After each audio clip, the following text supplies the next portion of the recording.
우리 하나님 말씀 함께 보시겠습니다. 누가복음 23장 33절에서 38절까지 저희 함께 한 절씩 교독하기로 하겠습니다. 제가 먼저 33절 말씀 봉독합니다. 해골이라 하는 곳에 이르러 거기서 예수를 십자가에 못 박고 두 행악자도 그렇게 하니 하나는 우편에 하나는 좌편에 있더라. 이에 예수께서 이르시되 아버지 저들을 사하여 주옵소서, 자기들이 하는 것을 알지 못함이니이다 하시더라. 그들이 그의 옷을 나누어 제비 뽑을새 백성은 서서 구경하는데 관리들은 비웃어 이르되 저가 남을 구원하였으니 만일 하나님이 택하신 자 그리스도이면 자신도 구원할지어다 하고, 군인들도 희롱하면서 나와 신 포도주를 주며 이르되 내가 만일 유대인의 왕이면 내가 너를 구원하라 하더라. 그의 위에 이는 유대인의 왕이라는 쓴패가 있더라. 아멘. 오늘 본문에 등장하는 많은 사람들의 모습이 보여주듯이 십자가는 과거나 오늘이나 항상 많은 오해를 받아왔습니다. 오늘 종려주일이죠. 예수 그리스도가 오심을 호산나 호산나 다윗의 아들로 오신 분이라고 환영했던 군중들이 불과 며칠 사이에 그를 십자가에 못 박으라는 그러한 폭도로 변한 것은 십자가를 이해하지 못했기 때문이죠. 십자가를 오해했기 때문이죠. 예수님을 3년 반씩 따라다녔던 제자들도 예수님이 십자가를 지는 그 순간에 모두 달아났던 이유는 십자가를 오해했기 때문이죠. 오늘도 과거와 별로 다르지 않는 것 같아요. 얼마 전에 보았던 한 영상이 십자가는 여전히 오해받는구나 하는 생각을 하게 했어요. 한 중년의 여성이 인터뷰를 하면서 이런 말을 하더라고요. 우리에게는 하나님이 필요치 않습니다. 우리는 서로 생각이 같은, 마음이 맞는, 함께하는 사람들과 함께 더 좋은 세상 만들어 갈 수 있습니다 하며 감격한 목소리로 말하는 그 여성, 무신론자 교회에 속해 있다고 자기 자신을 소개하는 그 여성의 모습을 지켜보면서 십자가는 여전히 오해받고 있구나 하는 생각을 했습니다. 왜 하나님이 필요 없다고 얘기할까요? 왜냐하면 십자가를 오해했기 때문이죠. 왜 하나님이 필요 없다고 그럴까요? 왜냐하면 십자가를 오해했기 때문에 하나님이 자기의 행복의 방해꾼이라는 생각을 하기 때문이겠죠. 여러분들은 십자가를 어떻게 이해하시나요? 내가 이해하는 그 십자가에 따라서, 내가 십자가를 어떻게 이해하는가에 따라서 우리의 삶이 완전히 달라지게 됩니다. 내가 십자가를 어떻게 이해하는가에 따라서 나라는 존재가 하나님 앞에서 어떤 가치 있는 존재인가를 판단하는 것이 완전히 달라지게 됩니다. 내가 십자가를 어떻게 이해하는가에 따라서 인생을 살아가면서 피할 수 없는 고난의 순간을 지나갈 때 우리의 모습이 달라지게 됩니다.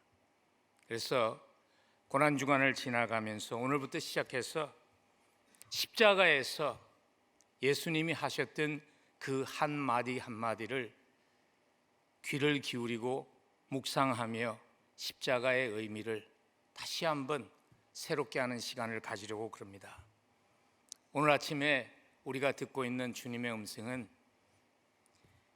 아버지여 저들을 사하여 주옵소서, 아버지여 저들을 용서하여 주옵소서 하신 용서의 음성이시죠.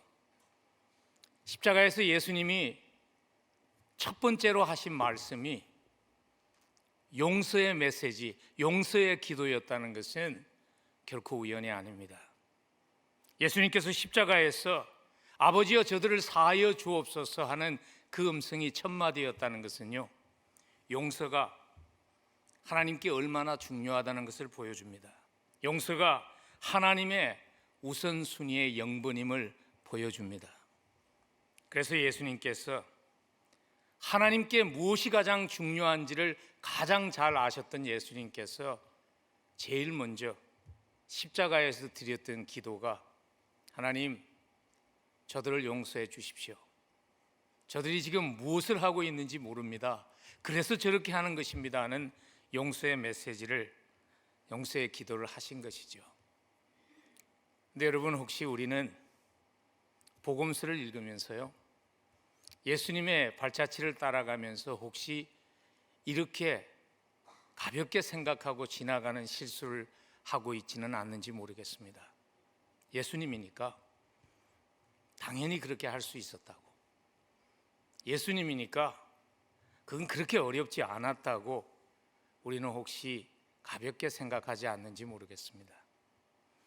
오늘 누가복음을 기록했던 의사 누가는요, 그렇지 않다는 것을 우리에게 강조하기 위해서 34절을 이렇게 시작합니다. 이에 예수께서 이르시되 아버지여 저들을 사하여 주옵소서. 세번역은 이에라는 그 말을 그때라고 번역을 했어요. 같은 의미죠. 그때가 언제인가요? 그때는요, 오늘 33절에 보니까 해골이라 하는 곳에 이르러 거기서 예수를 십자가에 못 박은 때라고 설명합니다. 십자가에 예수님을 달기 전에 해골이라고 부르는 골고다에 도착한 후에 땅에 누워있는 십자가에 예수님을 누이고 손에 못을 박고 발에 못을 박는 그 순간에 예수님이 기도하셨다는 것이죠. 오늘 그렇게 기록한 의도는 이것입니다. 그 기도를 드리기에 가장 부적합한 시기에 예수님은 용서를 기도하셨다는 것입니다. 머리에는 가시면류관이, 그 가시면류관 때문에 피가 흘러서 앞을 볼 수 없을 때, 인간적으로 보면 육신의 고통이 너무나 심할 때, 그래서 정말 용서라는 주제를 생각하기 어려울 때 우리 예수님은 용서를 기도하셨다는 것입니다. 그리고 그뿐 아니죠. 그때는 육신의 고통도 극심한 때였지만 마음의 고통은 더 심한 때였죠. 왜냐하면 십자가 주변의 사람들이 안타까운 마음으로 예수님을 바라보았던 것이 아니라 그를 조롱하는 말들을, 마치 말을 비수와 같이 꽂으면서 조롱하는 말을 던졌던 그때였기 때문이죠. 그래서 베드로전서를 보면요, 여러분, 베드로 전후서는 특징이 뭐냐면 문체가 굉장히 단순하다는 것입니다. 그렇게 디스크립티브한, 어떻게 보면 문학적으로 그러한 섬세한 단어를 많이 사용하지 않는 서신이 베드로 전후서입니다.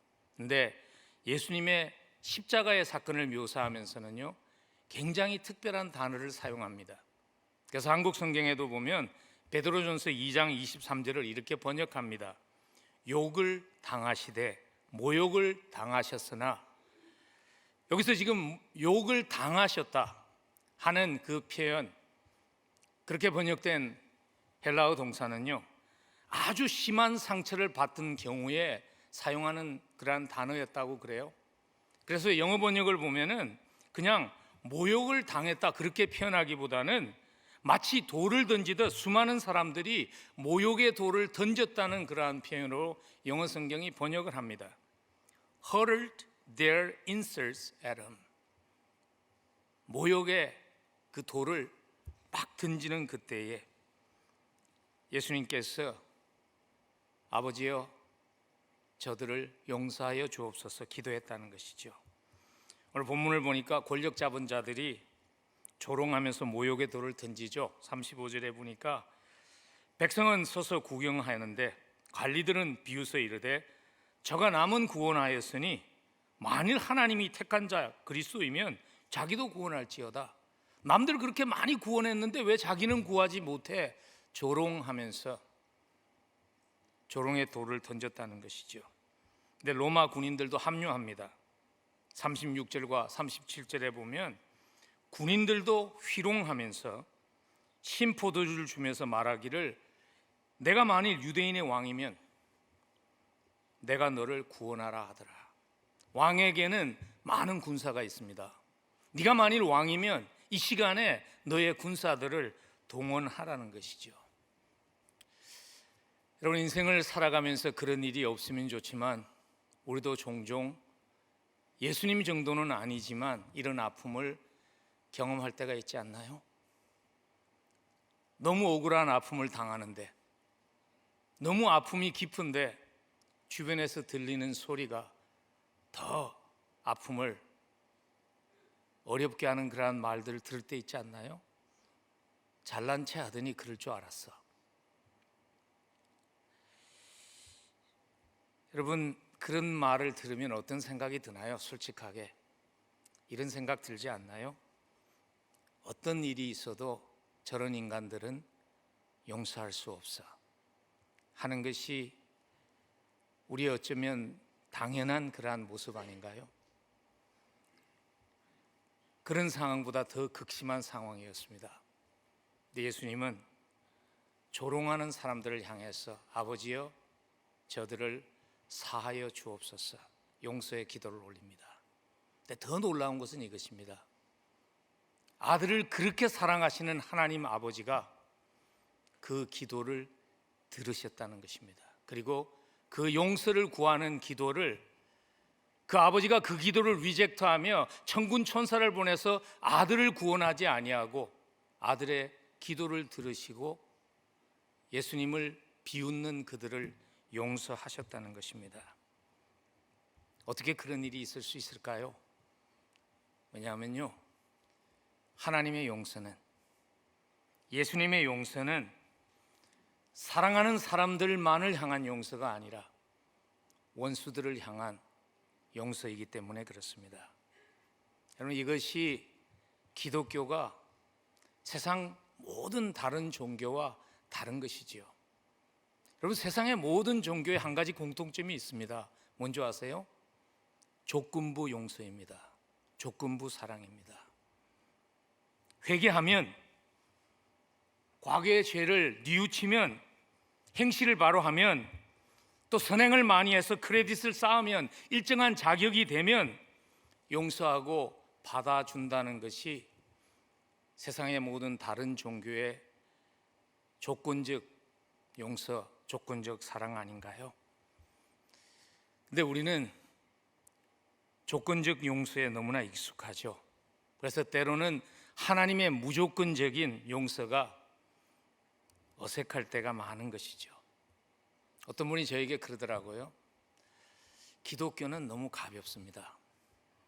그래서 나는 다른 종교가 좋습니다. 그래요. 다른 종교는 내가 무언가를 용서받기 위해서 내가 무언가를 희생하며 기여하게 하죠. 그래서 많은 사람들이 여전히 용서받기 위해서 무릎으로 땅을 기고 피를 흘리며 무언가 자기의 용서에 기여하려고 그러는 것 아닐까요? 그래서 여전히 많은 사람들이 값없이 주시는 복음보다는 많은 희생을 요구하는, 자기의 삶 그 자체를 컨트롤하기마저 하는 그러한 이단에 끌리는 이유가 무조건적인 용서라는 것이 우리에게 익숙하지 않기 때문 아닐까요? 여러분, 십자가는 하나님의 용서가 무조건적인 용서라는 증거입니다. 로마서 5장 8절에서 그래서 이렇게 말씀하십니다. 우리가 아직 죄인 되었을 때에 그리스도께서 우리를 위하여 죽으심으로 하나님께서 우리에게 대한 자기의 사랑을 확정하셨다고. 우리가 아직도 하나님과 원수였을 때 하나님은 그리스도를 우리를 위하여 죽게 하심으로 하나님의 우리에 대한 사랑을 보여주셨다고, 증명해 주셨다고. 여러분, 그럼에도 불구하고 혹시 여전히 하나님의 용서를 받아들일 수 없어서 살아가는 분은 이 자리에 계시지 않는지요?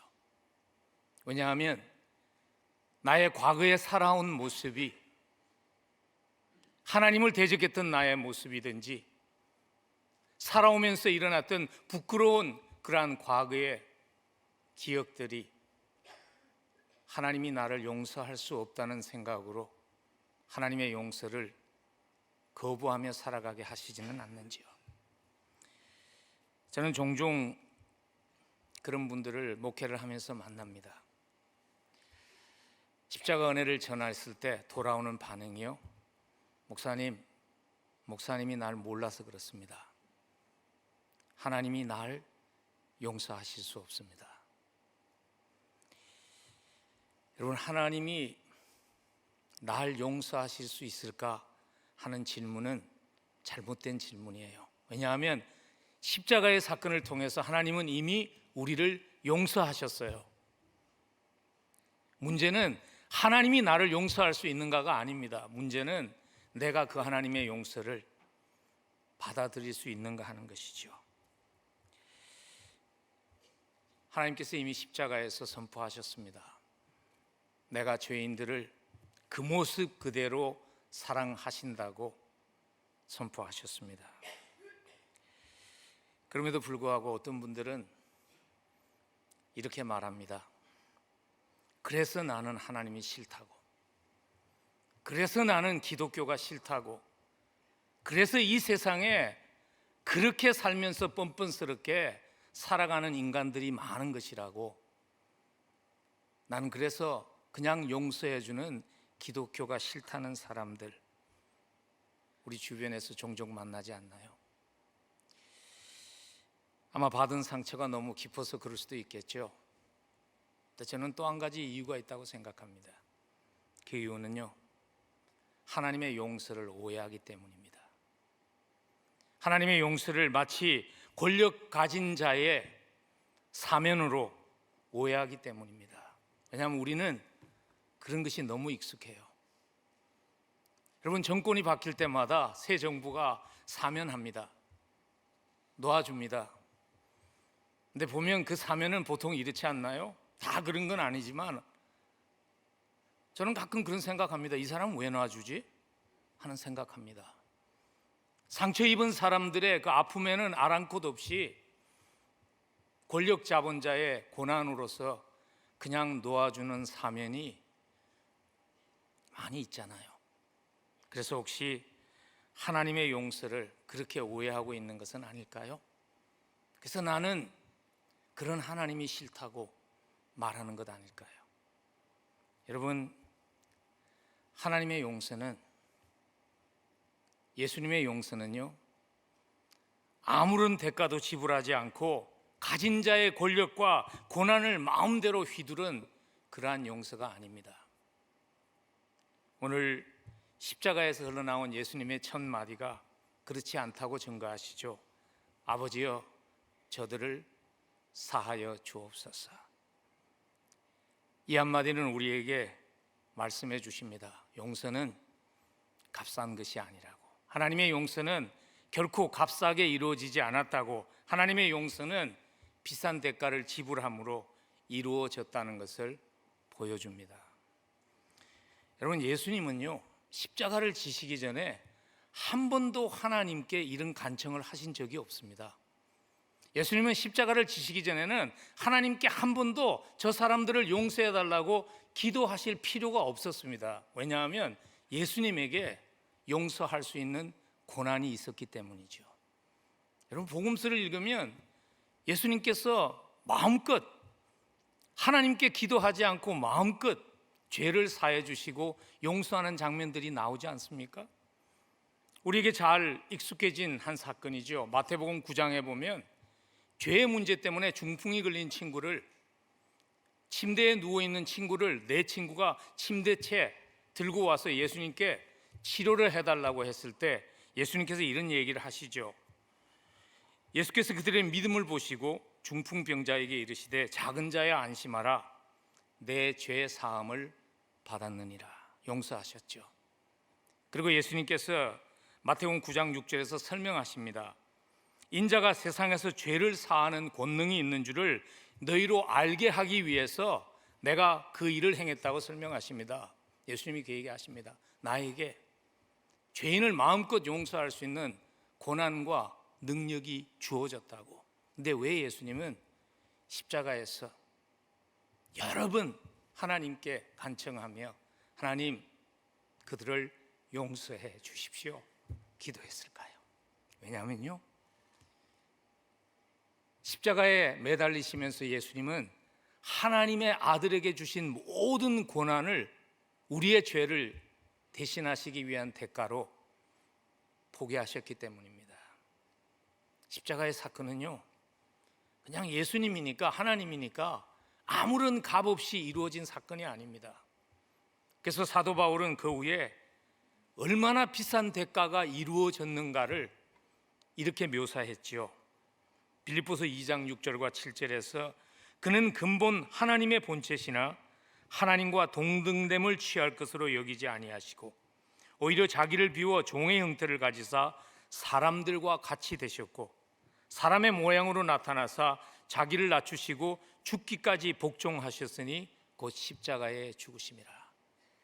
사도 바울은 오늘 빌립보서에서 예수님이 우리를 구원하시기 위해서 오신 그 단계를 설명합니다. 그리고 그 단계마다 지불되어야 하는 대가가 있었다고 얘기하죠. 하나님의 아들이 인간의 모습을 입고 마구간에서 말구유에서 태어나실 때 대가를 지불하셨습니다. 성장하셔서 청소년으로 살아가면서 아비 없는 아들이라고 목수의 아들로 살아갈 때 예수님은 그 대가를 지불하셨습니다. 그리고 바울은 그렇게 설명합니다. 가장 큰 대가는 십자가에 달리실 때 하나님의 아들에게 주신 모든 고난을 포기하는 그 순간 가장 비싼 대가가 이루어졌다고 얘기하시죠.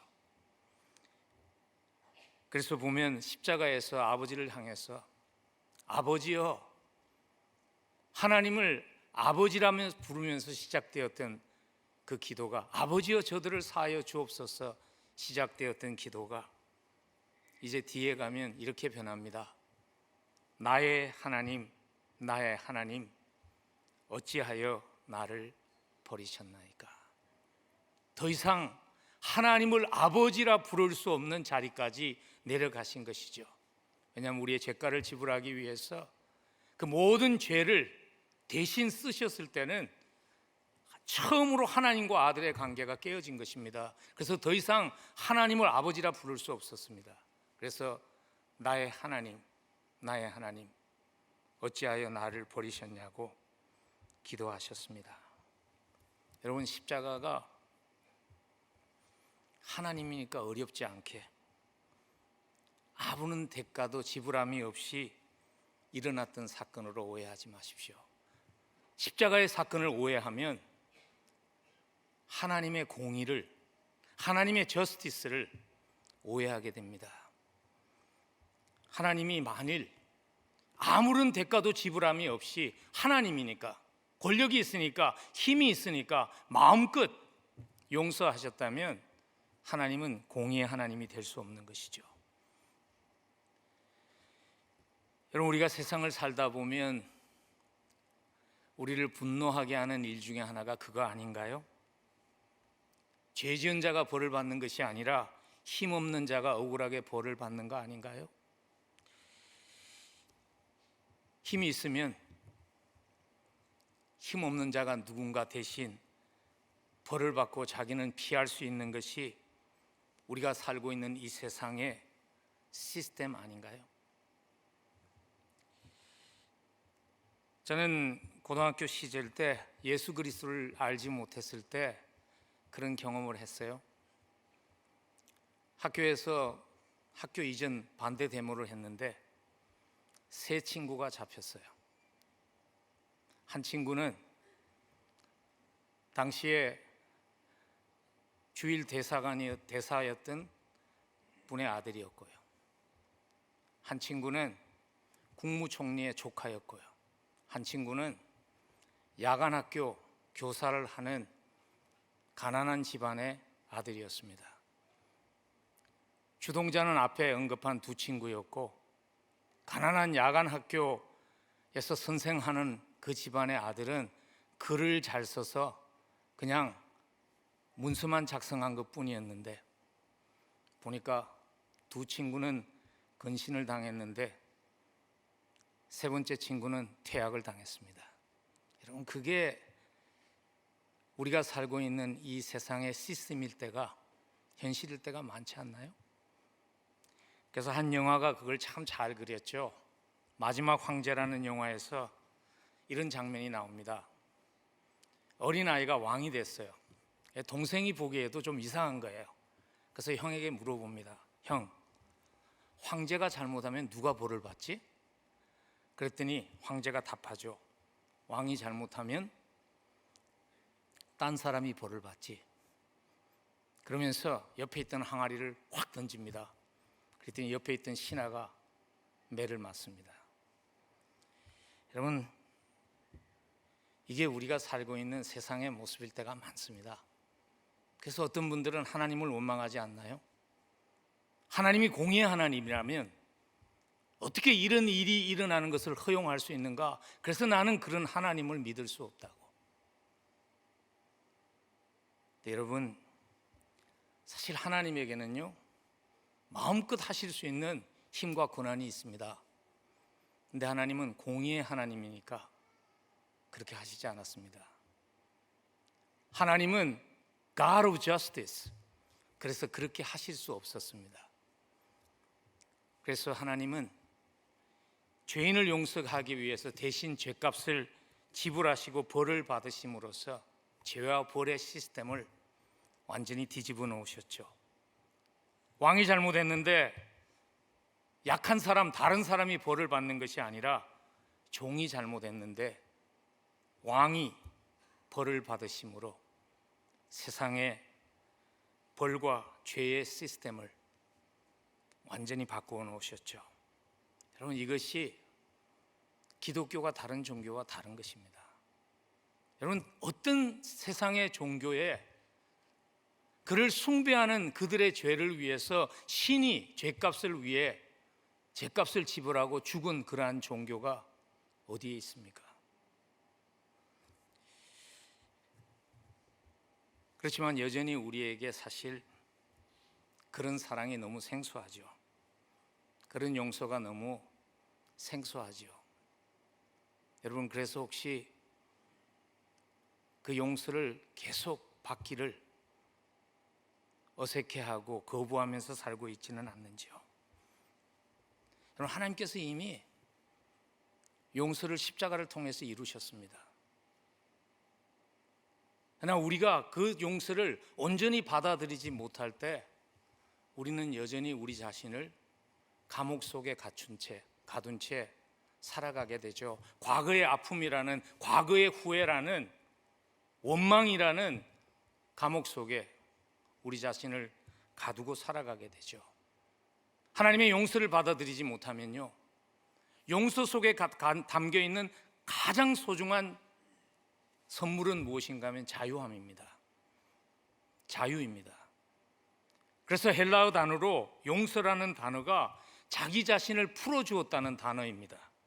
자기 자신을 멀리 놓아주었다는 단어 또는 자유케 되었다는 단어를 헬라어에서는 용서를 뜻할 때 사용합니다. 아피엠이라는 단어는요, 무엇으로부터라는 아포라는 단어와 어디로 보내다는 뜻을 가진 히에이미가 합해진 단어입니다. 용서 속에 담긴 가장 소중한 축복, 선물은 다른 것 아닙니다. 자유함입니다. 여러분, 과거의 아픔으로부터 자유하십니까? 혹시 여전히 내 자신을 과거의 아픔 속에 가둔 채 그 아픔을 계속 되씹으면서 살고 계신 것은 아닌가요? 여러분, 영어의 원한이라는 단어가 resentment잖아요. resentment라는 그 단어의 문자적인 의미가 뭐냐면 다시 느낀다는 것이죠. 여러분, 계속 우리는 용서하지 못하고 살아갈 때, 용서를 받아들이지 못하고 살아갈 때, 원한을 품고 살아갈 때 과거의 아픔을 되씹으면서 사는 대가를 지불하게 됩니다. 그러나 하나님의 용서를, 인간에게는 너무나 익숙하지 않은 용서이지만 그 하나님의 용서를 액면 그대로 받아들이면 우리는 과거의 아픔이라는 것으로부터 자유함을 누리는 은혜를 누리게 됩니다. 그래서 십자가에서 아버지여 그들을 용서하여 주옵소서 하신 간구가 주시는 마지막 교훈을 우리 가슴에 담고 사는 것이 필요합니다. 그 용서를 온전히, 선물로 주신 용서를 온전히 누리는 삶이 되기 위해서 아버지여 그들을 용서하여 주옵소서. 십자가에서 하신 그 음성 속에는 마지막 이 교훈이 담겨 있습니다. 용서는 공의 하나님께 맡기고 순종할 때 누리게 된다는 그 교훈이 담겨져 있습니다. 용서가 가능했던 것은요, 예수님이 순종하셨기 때문이죠. 그래서 예수님은 용서할 수 있었고 우리에게 용서할 수 있는 길을 예수님은 열어놓으신 것이죠. 우리에게 필요한 것도 순종입니다.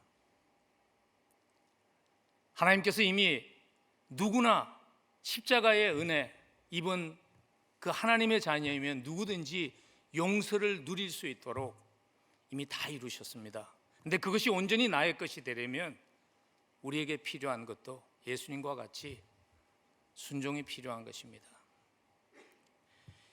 순종하지 못하면요, 하나님과의 관계는 내가 순종하든 하지 않든 십자가에 일어난 일 때문에 내가 누릴 수 있습니다. 그러나 그것은 반쪽짜리 용서이죠.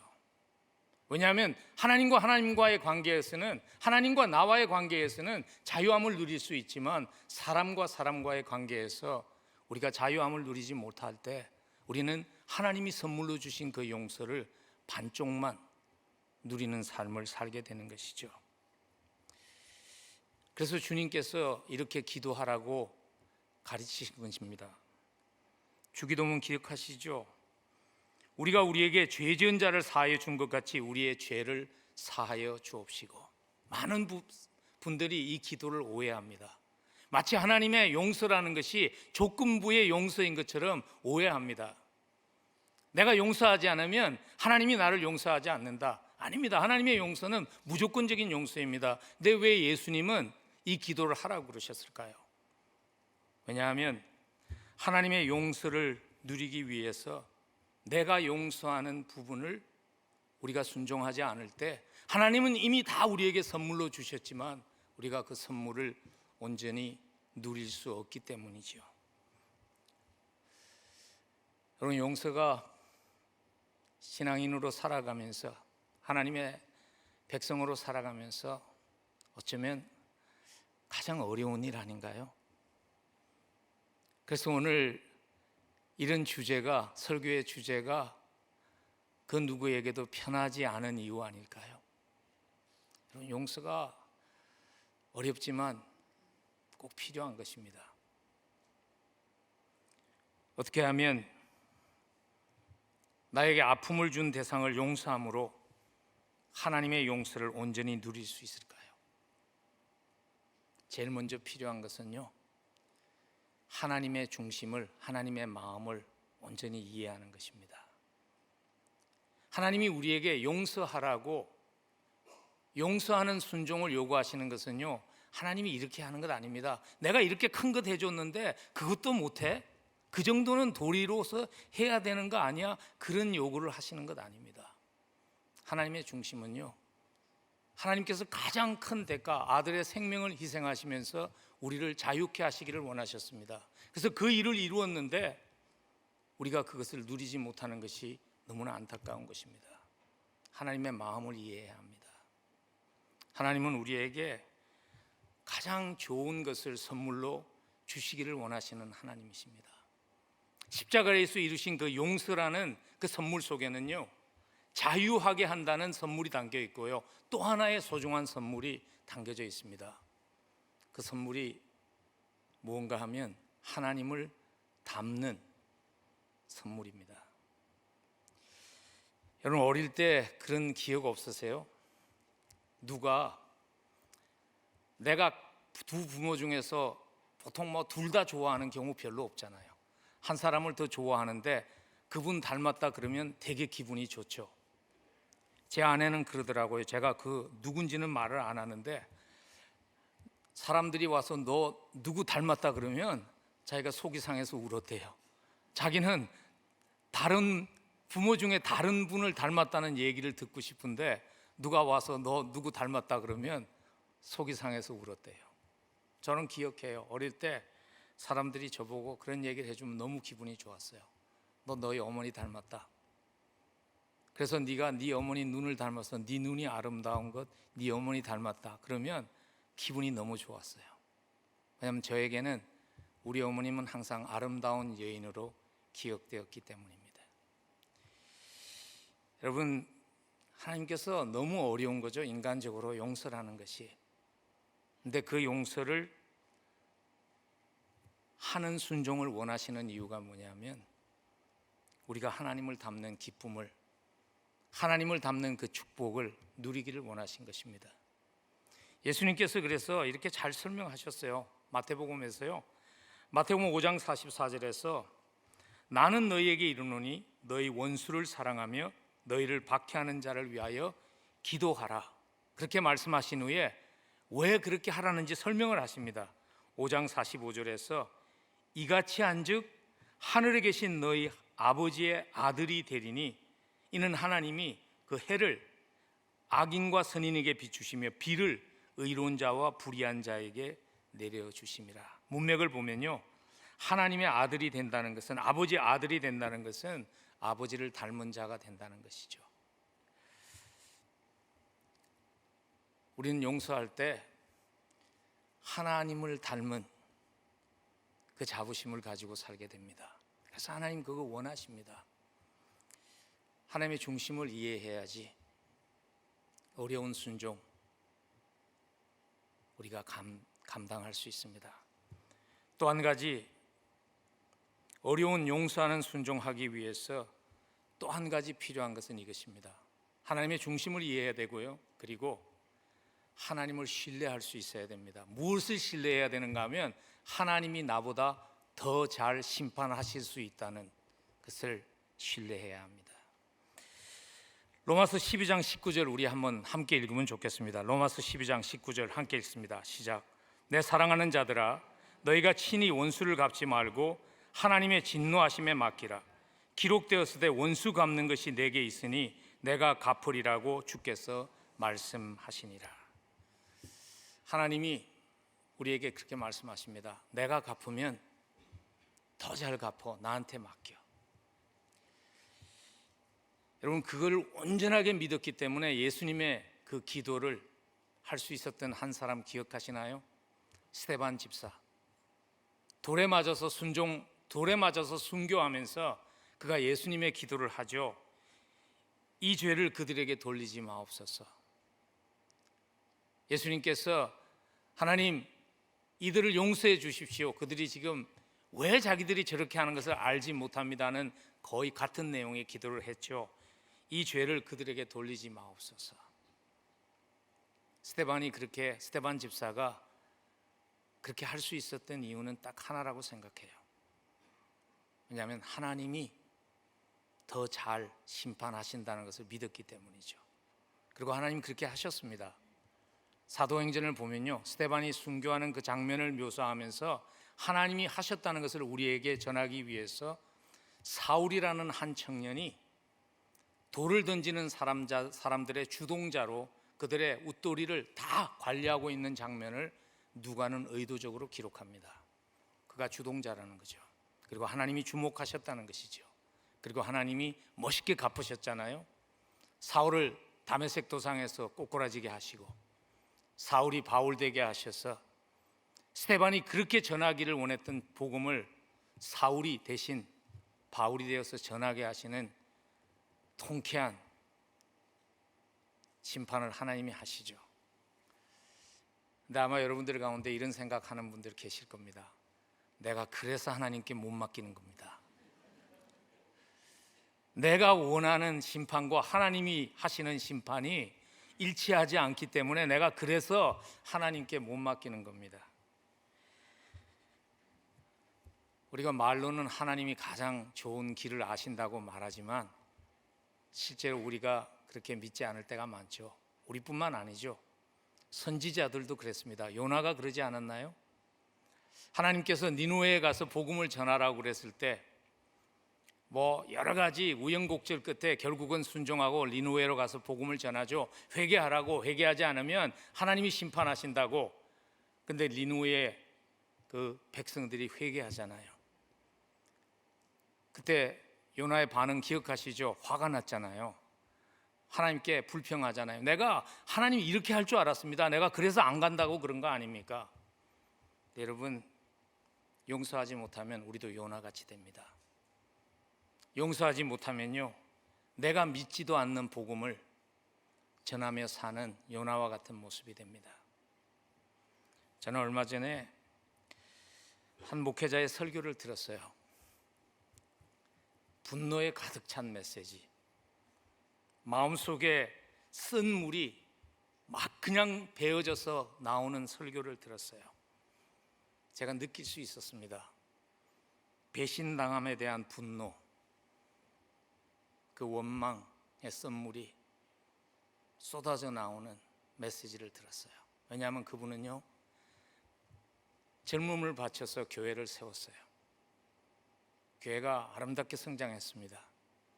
근데 끝에 교인들이 등을 돌리고 그분을 내보냈죠. 그래서 설교를 들어보니까 배신감에 분노하는 설교, 마음속에 자기도 모르게 고여있는 쓴물이 배어나오는 설교를 하고 있는 것을 들었어요. 제가 그 설교를 들으면서 중국 선교사였던 샘 모펫 교수의 말이 생각이 났습니다. 샘 모펫 교수는 중국 공산당 마지막까지 중국에서 선교를 하다가 신학교가 불타고 친구 선교사들이 중국 공산당에게 죽음을 당할 때 빠져나온 9.4일생으로 살아나온 선교사인데 그분이 이런 얘기를 했어요. 나는 친구 선교사들을 죽인 중국 공산당을 용서했었어야만 했습니다. 왜냐하면 용서하지 못하면 나에게 전할 메시지가 없기 때문입니다. 용서하지 못하면 나에게 전할 수 있는 복음이 없기 때문입니다. 여러분, 복음은 용서로 시작되고 용서로 마무리됩니다. 용서하지 못하면요, 지적으로는 하나님의 용서를 알지만 삶에서는 경험하지 못합니다. 용서가 어렵죠. 근데 기억하십시오. 용서는 남을 위해서 하는 것 아닙니다. 용서는 나를 위해서 하는 것입니다.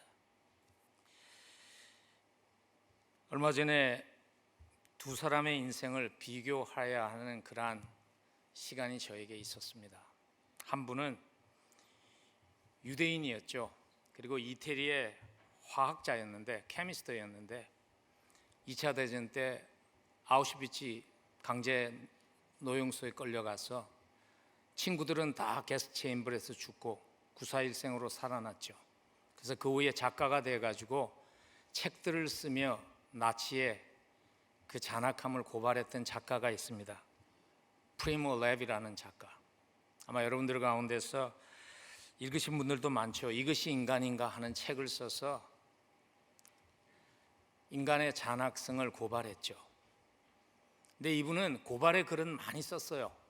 근데 용서의 글은 남긴 것이 없습니다. 근데 얼마 전에 그가 3층 아파트에서 떨어져서 죽었습니다. 근데 금시간은 그의 죽음을 자살로 판명했습니다. 제가 그의 죽음을 기사로 읽으면서 그런 생각을 했습니다. 용서한다는 것이 큰 대가를 요구하지만 우리가 용서하지 않을 때 더 큰 대가를 지불하면서 살게 된다는 것을 생각하게 되었습니다.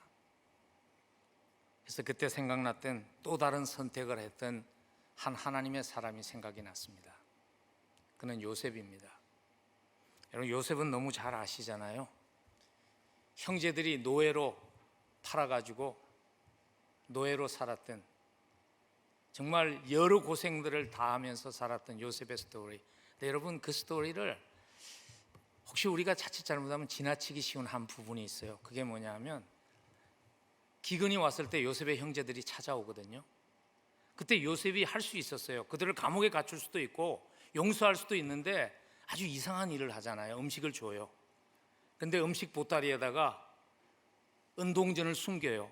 그리고 또 한 형제를 잡아놓고서는 가서 내 막내 동생 베냐민을 데리고 와라. 그리고 보내죠. 그리고 또 왔을 때 또 가려고 그러니까 거기다가 은잔을 감춰가지고 하는 여러 가지 사건들. 요셉이 왜 그랬을까? 어쩌면 그게요, 그 기간이 몇 년이 걸렸는지 모릅니다. 우리는 정확하게. 요셉이 왜 그랬을까? 그 이유는 간단하죠. 용서가 힘들었던 겁니다. 용서가 쉽지 않았던 겁니다. 그러나 이렇게 저렇게 용서를 거부하며 무언가를 하면서 한계에 도달했을 때 요셉이 형제들을 용서하죠. 그리고 창세기의 기록에 보면요, 요셉이 얼마나 크게 대성통곡을 했던지 궁중에 있던 모든 사람들이 요셉의 우는 소리를 들었다. 그 아픔이 얼마나 컸는가를 잘 표현한 것이죠. 너무 어려운 선택이었는데 요셉은 그 선택을 했기 때문에요, 과거의 아픔을 온전히 치유받습니다. 그래서 그 사건이 있은 후에 아들을 낳고서 아들의 이름을 므낫세라고 붙입니다. 근데 그 므낫세라는 이름의 의미가 뭐냐면 잊혀지게 하는 자라는 의미죠. 여러분, 용서의 최종 단계가 무엇이라고 생각하세요? 용서의 최종 단계는요, 잊어버리는 거예요. Forgiveness does not mean always forgetting. 용서한다고 잊혀지는 단계까지 가지 못할 때가 굉장히 많습니다. 근데 요셉은요, 용서의 최고의 단계인 잊어버릴 수 있는 단계까지 자유함을 누리게 된 거죠. 그래서 아들의 이름을 므낫세라고 지은 것입니다. 여러분, 우리는 어떻게 살아가고 있습니까? 혹시 용서가 힘들기 때문에 가슴에 묻어둔 채 살고 있지는 않습니까? 그냥 묻어두면, 깊이 묻어두면 잊고 살아갈 수 있다고 스스로를 설득하면서, 그래서 내가 여전히 하나님의 용서를 온전히 누리며 살지 못한다는 것을 생각지 않은 채 혹시 우리는 살아가고 있는 것은 아닌지요? 여러분, 혹시 고난주간을 지나가면서 여러분의 가슴 속에 묻어두었던 용서의 그 문제를 한번 하나님께 내어놓지 않겠습니까? 용서의 대상을 두고 한번 기도해 보시지 않겠습니까? 먼저는요, 십자가 용서를 다시 한번 묵상하는 것으로 시작하십시오. 내가 받은 용서가 무엇인가? 내가 얼마나 사랑받은 사람인가를 다시 한번 십자가를 통해서 묵상하는 것에서 시작하십시오. 그리고 나아가서 나에게 아픔을 주었던 그 사람들을 위해서 한번 기도해 보시지 않겠습니까? 기도한다고 그 사람들이 변한다는 보장은 없습니다. 기도한다고 요셉의 형제들처럼 완전히 화해된다는 보장은 없습니다. 그렇지만 만일 우리의 기도가 하나님의 심판을 간구하는 기도에서 하나님, 그들도 하나님의 은혜를 깨닫고 돌아설 수 있게 해달라고 간구하는, 은혜를 간구하는 기도로 변할 수 있다면 우리는 하나님이 십자가를 통해서 약속하신 그 용서의 온전함을 경험하게 될 것입니다. 용서하지 못한다고 너무 여러분들을 어렵게는 하지 마십시오. 용서가 쉽지 않습니다. 예수님께도 쉽지 않았습니다. 그래서 예수님이 그렇게 기도하지 않았나요? 만일 할만하시거든 이 잔을 내게서 지나가게 해달라고 그래서 예수님이 기도하시지 않았나요? 그러나 다른 길이 없었죠. 그래서 기도하셨고 십자가에 달리셔서도 아버지 저희를 사하여 주옵소서, 자기 하는 것을 알지 못함이니이다 기도하신 것이죠. 그리고 기도하심으로 승리하셨죠. 기도로부터 시작할 수 있으면 좋겠습니다. 하나님, 내 힘으로 할 수 없지만 하나님의 은혜로 할 수 있게 도와주세요. 이제 더 이상 과거에 내 자신을 자꾸 원망이라는 감옥 속에 나를 가두지 않고 온전히 그 감옥에서 내가 나올 수 있도록 하나님, 용서의 기도를 할 수 있게 도와주세요. 기도하는 고난 주간이 되기를 간절히 축복합니다. 그래서 아버지여, 저들을 사하여 주옵소서 하는 기도가 하늘에서 이루어진 것 같이 여러분의 삶에서 땅에서도 이루어지는 그 은혜와 축복이 함께하기를 간절히 소원하며 축복합니다. 기도하겠습니다. 이제는 사랑받은 자로, 용서받은 자로 살아갈 수 있도록 우리를 찾아와 주신 우리 주 예수 그리스도의 한량없는 은혜와 죄인을 자식 삼아 주시고 믿어 주시고 복음 맡겨 주신 하나님 아버지의 무한하신 사랑하심과 용서받은 자로 용서하며 살아갈 수 있도록 도와주시는 성령님의 함께하시며 교통하심이 보냄을 받은 우리의 삶의 현장으로 나아가며 하나님, 용서받은 자의